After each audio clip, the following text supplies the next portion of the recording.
I'm sorry, I forgot to call on our city prosecutor, Tom Reeves. Tom, did you want to say something? You mean want to chime about in? what Councilmember Garcia just said? No, just about in general. Oh. I want to afford you some. If you don't want to speak, that's perfectly. Just, if I may, because Councilmember Garcia said something that I think needs to be refocused.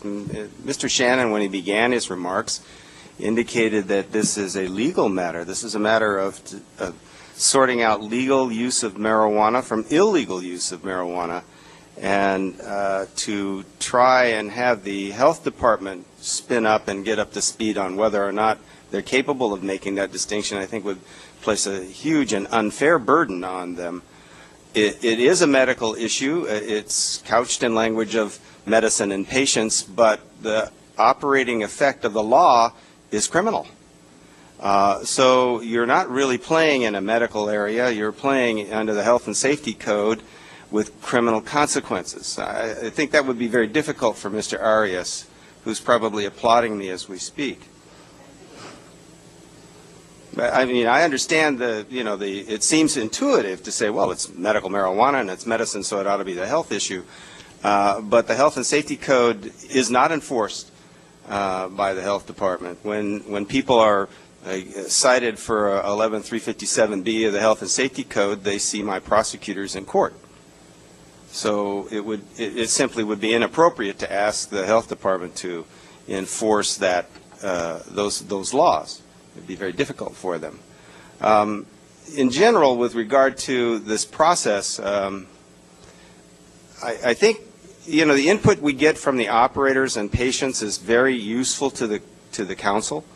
But I think there's a sort of a silent voice out there that needs to be heard. For instance, when we're contemplating these ordinances, we're talking about patient names, whether we should get them or not, and who should have them or not. But we're not even asking people who would collect them and manage them and so forth. Who among the city would do that? Where would that be? Financial management? Would that be in the health department? Who would do that? How would it be done? What would it cost? I mean, those are practical questions. I'm not even dealing with should it be done, although I happen to think that A, HIPAA doesn't apply here, and B, the California Medical Information Privacy Act doesn't apply either. There's an exception. So let's say legally you could get it. Practically speaking, we haven't had a discussion yet of, okay, fine, we can get it, but can we do it? Can we practically do it, and who should do it, and what would it cost? These are policy decisions that have real cost consequences.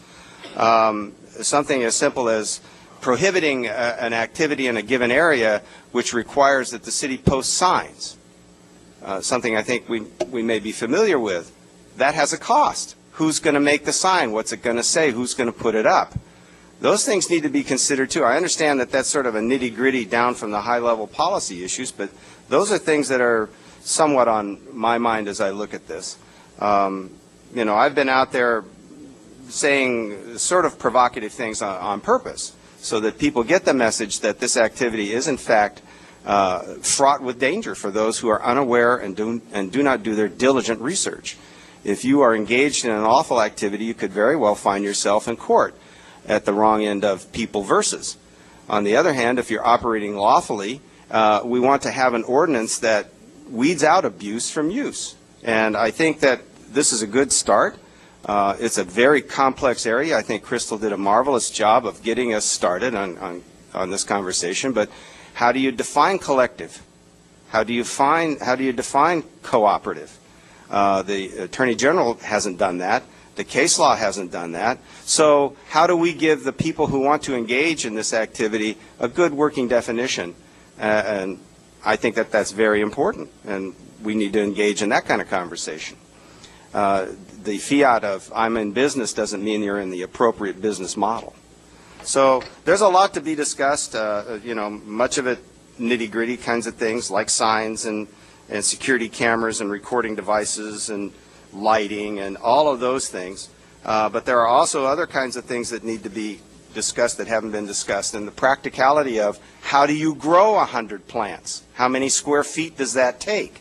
I don't know. I don't grow crops. I'm not a farmer, but I can gather from just looking at the plants that are in pots in nurseries that if you went to Armstrong Nursery and looked at their plant collection and asked them, so how many square feet do you have?